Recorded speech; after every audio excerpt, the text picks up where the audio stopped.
Yang nag-franchise pero walang isinare, mga kaibigan. Dito din yung mga kaibigan makikita kung may mga ano, yung mga reactor ay iyakin. Huwag kayong palayaluya, kayong iyakin dyan. Sa akin yung lawan, hindi niya pwede franchise yun. Hindi niya pwede i-franchise kaya. Dalaga mo, kapag kita mga iyakin man kayo. Hello mga sangkay, mga kalingap. Welcome back to my channel. Ito po muli ang yung sangkay na sa Sangkay Longs muling nagbabalik. Kumusta? Kumusta kayong lahat? Sana nasa maayos na kalagayan ng lahat. Mapa dito sa Pilipinas or sa mga nasa ibang bansa, dobling ingat tayo, no? So mega love shoutout sa inyong lahat sa Team Sangkay Original, Team Sangkay Sponsors, Team Kalingap, Kival at na Kalingap Rob. Sa lahat ng aking mga followers, supporters, and subscribers, sa mga lolos, lolas, OFWs, and PWDs. Mega love shoutout sa inyong lahat, and of course, I love you all. Ayan. So ngayong araw nito mga sangkay, gagawa ko ng reaction video. Ito'y patungkol sa panibagong live no, ni Berador kanina. And ito'y continuation sa kanyang live kahapon. Pangatlong live niya na ito patungkol doon sa ginawa niyang issue. No? So, pakinggan natin itong live niya kanina. Then after natin na mapakinggan, magbibigay ako ng opinion or kuro-kuro patungkol dito. Tara mga sangkay, mga kalingap, pakinggan natin. Pag-usapan natin ang ating business, mga kaibigan. Marami ang nag-franchise pero walang isinare, mga kaibigan. Dito din yung mga kaibigan makikita kung may mga ano. Dito mo yung mga first investment. Yung mga reactor ay iyakin. Huwag kayong palayalaw-ya. Kayong iyakin dyan. Paninda mo, Berador. Anong paninda mo? Laway ba? Laway. Akin yung lawan, hindi niya pwede franchise yun. Hindi niya pwede i-franchise kaya. So mga kaibigan, dito natin malalaman na maraming iyakin pala. Unang arangkada, pangalawang arangkada mga kaibigan, halos umiyak. Ang buong monkey business. Halos umiyak ang mga kapwa natin reactor, mga kaibigan. So, kayo pala yaluya. Diyan mo, kapag kita mo nga, iyakin man kayo. Dito mo makikita kung ano yung tunay ng mga uga-ugali. May mga pasabi-sabi pa nga yan. Luta, ano pa. Yan yung masasabi. Pero kaibigan, ang daming nag-franchise sa ating negosyo, mga kaibigan. So wala namang walang nag-share. Ano? Si Maymay, iyak mo si Maymay. Maymay! Umalis ka na dyan sa Bios. Iyakin ka ba? Hindi pwede iyakin siya sa Bios. Hindi pwedeng iyakin dyan sa Bios. Hayaan nyo na dyan si Bupil Vlog. Hayaan nyo na dyan si Nano. Iyak kayo man. Na! Ano ang paninda mo? Bakit franchise ka? Yung laway business namin, mga kaibigan. So marami ang sumakay, mga kaibigan. Maraming nag-iyakan.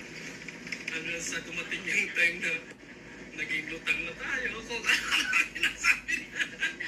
Dito niyo masasabi, mga kaibigan, na talagang wala talaga.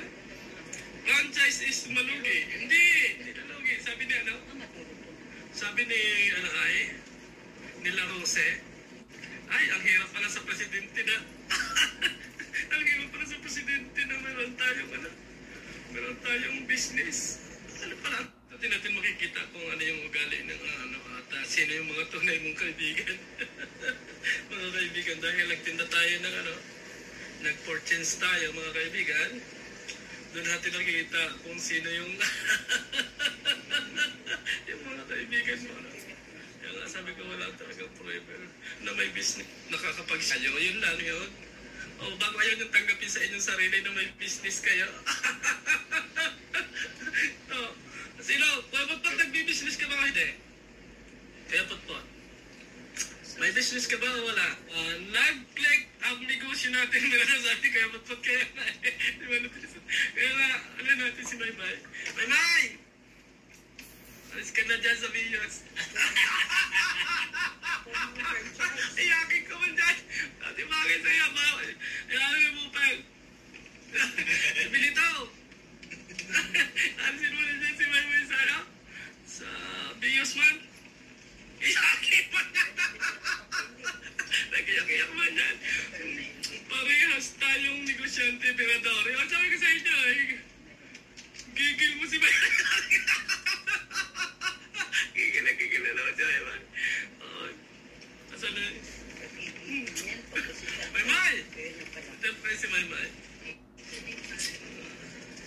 Bilito, ikaw ang presidente dyan. Alis mo na si Maymay dyan. Iyak man niya pag wala mang inagat. Wala mang anahin niya. Atalakayin niya. Mag-iyak lang niya. Sayang biyos. Yan si Bupil. Si Bupil ay ano lang yan. Si Bupil yan ay ano. Palabas yan. Kaso nga lang, hindi lang makapunta ng dahil. Masa mo si Bupil. Lagot ka mamaya. Magandang umaga, Pinador natin. Matapang man si Bupil, matapang. Kaso, hindi mo makapunta ng dahil sa Maymay. Kasi ano, si Bupil. Paano naging matapang yan? Tapang lang yun doon sa kanyang cellphone eh. Hindi makapunta sa kanya. Yung ano. Tapang lang yan dito. Buhay. Hindi makapunta ng dahil. Dito natin malalaman kung sino talaga yung ano. Kung sino yung pikunin, sino yung nakikisama sa'yo. Dito natin malalaman. Inala ko, tulog na ako. Sige ma'am, nani ng, dito natin malalaman kung hanggang saan yung pagkakakilala ninyo mga kaibigan. Gumawa kayo ng business. Ano? Dito nyo makikita kung ano yung kanilang tunay. Natawa ko. Sa totoo lang. Gigil na gigil talaga sa'yo si Maymay. Ganon. Kaya nga, sabi ko nga, nandiyan man si Jubilato. Hindi ko pa napanood yung kay Jubilato. Tingnan natin yung kay Vice President mamayang reaction sa atin mga kaibigan. So, doon sa business natin, marami halos lahat ng reactor mga kaibigan ay kumagat. At nag-iyak man sila. Oh, hindi ko alam kung ano yun. Ano ang sabi-sabi nila. Di Bopil ka. Talagang hindi. Wala lang kong tinday. Sabi ko yun, business ka ta. Nabilang na ito sa business ko. Pero para masama yung kanya malay. Nakabagkapag yung dito. Sila, si Maymay naman. Nawala, nag-iyak-iyak man. Oh my goodness! Tanggapin niyo na kasi sa sarili niyo na nagbi-business kayo. Hindi kung inaano pa ninyo yung mga sarili. Hindi lang marunong manligaw si Pirador kay si Sis Jao. Negosyo, wag ka. Negosyo, wag ka. Mulay na, hindi niya ako. Tayo magkakaroon. Kaya sabi ni Bobo, ito yung Bobo. Anong buka? Ito yung Bobo. Kasi nga, kipag-away ka, inaaway ka. Right, mamamatay ka din sa cellphone mo, right? Paano kaya siya naging matalino? Paano niya ginamit yung kanyang talino? Doon pa lang sa pagsasabi niya ng Bobo, mga kaibigan. Doon pa lang makikita natin ang kabubuhan ng isang tao. Kasi wala naman talaga ipinanganak ng Bobo. May kanya-kanya tayong kaalaman na hindi ninyo alam. Tandaan ninyo yan. Walang taong Bobo. Doon pa lang sa pagsasalita ng mga kaibigan. Huwag na ninyo siyang sabihan ng kung ano-ano. Kasi masasaktan lang siya. Doon pa lang sa pagsasalita na niya inyo, doon mo naman malalaman na isa siya doon. Sa kanya sinasabi kasi, wala namang buong tao. May kanya-kanyang kaalaman ng bawat tao. Halimbawa, magaling ka sa isang bagay na hindi naman alam ng isa. So, matatawag ka rin Bobo kung hindi mo alam yung bagay na yun. Di ba? Alam nyo na, yung mga salita na yun, doon pa lang malalaman ninyo kung may IQ. Doon pa lang sa, yung mga nagsabi makikita na maliliit yung IQ nila. Yung kanilang kaisipan ay hindi malawak. Ay, halimbawa na lang mga kaibigan. Halimbawa na lang, si Kuya Bal yung nag-real talk. Ibig sabihin, grabe ang galit niyo kay Kuya Bal. Diba? Oh, halimbawa lang. Si Kuya Bal ang nag-real talk, halimbawa. Oh, adi, grabe ang tampo na naman ninyo. Yan yung mga tampuhin, mga balat sibuyas kayo. Agoy, ka talaga.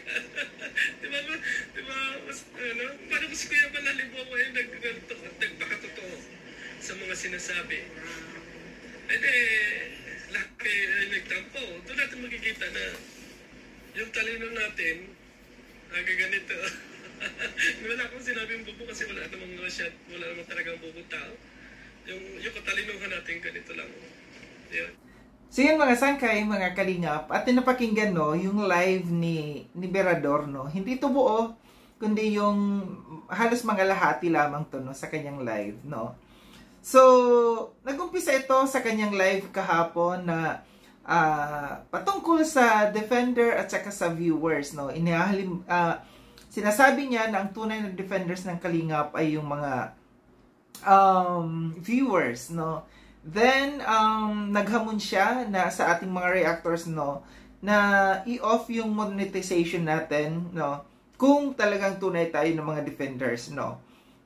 So, merong dito, sa kanyang live kahapon, na-realize ko, no, na ang kanyang tinutukoy dito, pinapatukuyan na dito yung mga reactors patungkol sa mga revenues ng reactor, no. Alam niyo kung bakit, no? Sa ngayon, itong live niyang ito, habang aking pinapanood, no?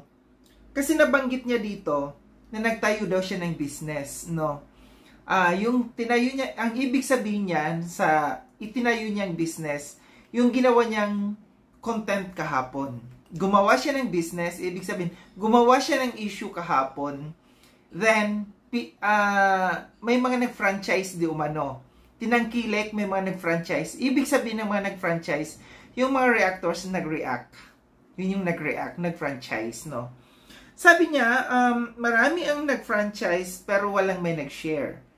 So, pumapasok din doon yung patungkol sa revenue, no? Na marami ang mga nag-reaction kahapon, nakakuha ng views kahapon pero walang may nag-share. Yun yung naisip ko. Ito yung analyzation ko dito sa kanyang ginawa.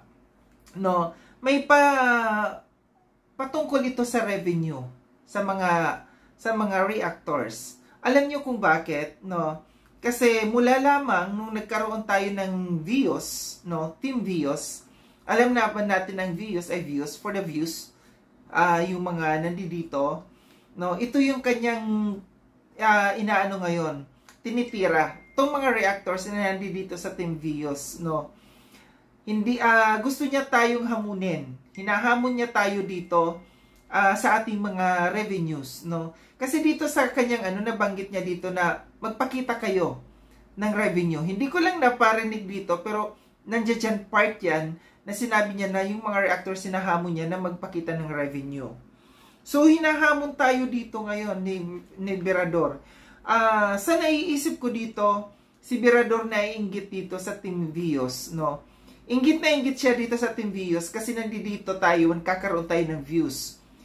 Samantalang nga naman, pagka nandoon ka lamang sa Karepa, talagang wala tayo.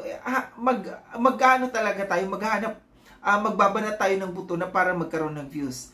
And then, ang laki ng kanyang inggit dito sa views, no? Kasi nandito, nagsama-sama, yung talagang yung mga kilalang mga yung mga malalakas na mga reactors.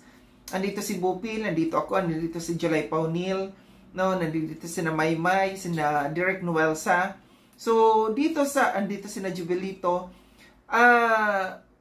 Sino ang naiwan doon sa Karepa na ng mga reactors? Na yun yung naiwan na lang sa kanya. Yun na lang yun, no? Sila-sila na lang.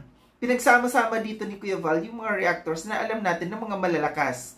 So, ngayon, hamon sa atin dito ni Berador na magpakita tayo ng revenue.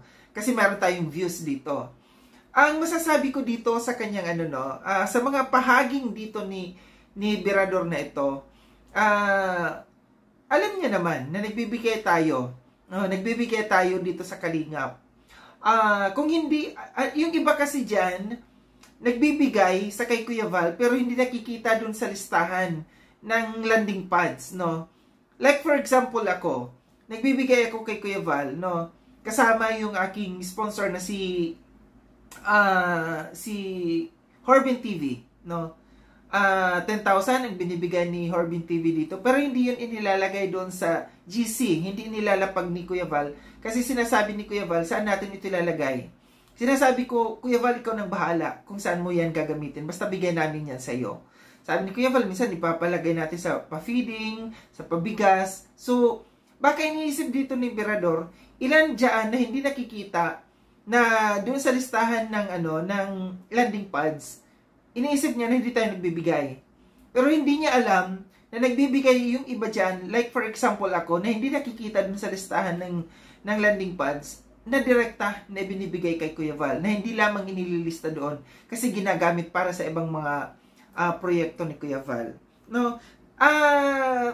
Kita ko yung dito ni Berador, no, yung tawa niya sa ngayon, fake na yung tawa ni Berador dahil nga na naapektuhan siya dito.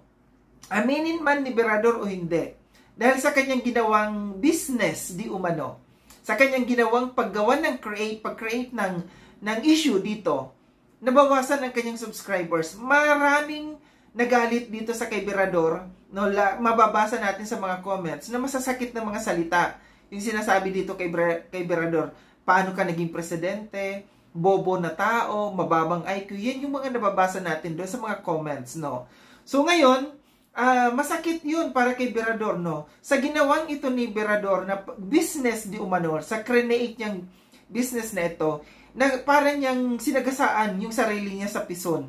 Ipinasagasa niya ang kanyang sarili sa pison para siyang nagpakamatay dito. Alam niyo kung bakit ko nasabi to? Kasi nag-create siya ng business, hindi niya alam na ang balik dito sa business niya hindi magi-gain, no? Hindi tutubo, hindi kikita ng profit yung kanyang ginawang business na ito. Ano ang nakuha niya dito? Bashers, pagbaba ng kanyang viewer, ng kanyang subscribers, ito yung nakita niya. Kung gagawa tayo ng business, no, sinisiguraduhin natin, nakikita tayo. No, hindi yung kagaya dito na business niya na di umano na itinayo niya, na iba ang kanyang nakuha, no? Mas lalo lang niyang pinagalit yung mga tao sa kanyang mga explanations, kasi maling-mali yung kanyang explanation na ipinahayag doon sa kanyang live kahapon, no? Nandiyan dyan yung galit at nandiyan yung inggit, lalo't-lalo na pinapanawagan niya. Bakit niya pinapanawagan si Maymay, no, na bumalik na sa Karepa, umalis na sa Vios? Anong ibig niyang sabihin dito? Diba? Inggit. Naiinggit si Berador. Sabi niya maraming nag-iyakan. Wala akong nakitang may umiyak. Wala akong reactors na gumawa ng reaction kahapon laban sa kanya na umiyak. Hindi ko alam si Maymay kung umiyak, kasi si Maymay ang kanyang sinasabi. Iyakin daw si Maymay. No? Wala, as far as I know, wala akong nakitang reactors na umiyak. So, sabi niya dito, malalaman kung sino ang tunay na kaibigan. Ibig sabihin, tinetest niya talaga yung mga reactors kung sino talaga yung kakampi sa kanya o hindi sa ginawa niyang business na ito. Tayo siguraduhin natin, no, para sa akin, kung tayo gagawa ng mga ganito, siguraduhin natin na hindi magiging negative ang labas sa mga tao. Magiging positive, yung magugustuhan ka kung gagawa ka ng issue. Kaso nga lang, gaya ng sabi ko kanina, naging negative yung ginawa niyang business na ito, yung ginawa niyang issue na ito. May sinabi pa siya dito na kung si Kuya Val ang nag-real talk, no? Kung si Kuya Val ang nag-real talk, baka maraming masaktan, baka maraming magtatampo. So, ang ibig sabihin dito, instead na si Kuya Val ang magsalita, siya yung nagsalita in behalf kay Kuya Val. Siya yung nagpasaring dito sa mga reactors. So, yung bottom line dito, no, yung nakikita kong gustong palabasin talaga dito ni Berador, no? Yung revenue, no? Yung revenue, pangalawa na yung selos, no? Dito sa team views na ito, kasi alam niya na merong views ang team views, di ba? Mali, no? Mali nga lang talaga ang diskarte na ginawa dito ni Berador. Kasi maraming mga tao, maraming mga viewers ang nagalit sa kanya. Marami ang mga nakapuna sa kanya, no? Kung anong klaseng napaka-weak nga daw na presidente ni Berador dito sa karipang ito, sa base sa kanilang napanood dun sa live na yun ni Berador kahapon. So ito lang yung aking reaction patungkol dito. Hindi ako umiyak. Baka sabihin ni Berador na isa ako sa umiyak. Walang iyak, walang tears. Pero si Maymay ang kanyang inaano dito, no? Pinupunteriya talaga niya dito si Maymay. So ito lang yung aking observation. Ito lang yung aking naano dito na yung inuulit-ulit niya na sinasabi niya dito na yung kanyang business, no? Nagtayo siya ng business. Laway yung kanyang negosyo dito sa kanyang business na ito. Yun yung business na sinasabi niya. Yung pag-create ng issue kahapon, no, yun yung business na sinasabi niya na sinakyan naman ng mga reactors. Na nag-franchise daw ang mga reactors pero walang shinare. So, ibig sabihin, kumita sa views ang mga reactors, lalong-lalo na dito sa views, pero hindi nagbigay. No? Revenue. Revenue yung number one dito na ginawang issue dito ni Berador. So muli maraming salamat mga sangkay sa panonood. Sa mga hindi pa nakapag-subscribe kay Sangkailon, subscribe na po ako. Click yung notification bell para updated kayo sa lahat ng mga videos na aking gagawin. Like and share itong video na itong mga sangkay. Kita-kits tayo ulit sa susunod na video na aking gagawin. Ingat kayo sa ang dako ng mundo mang kinaroroon. Paalam na mga sangkay, mga kalingap. Paalam.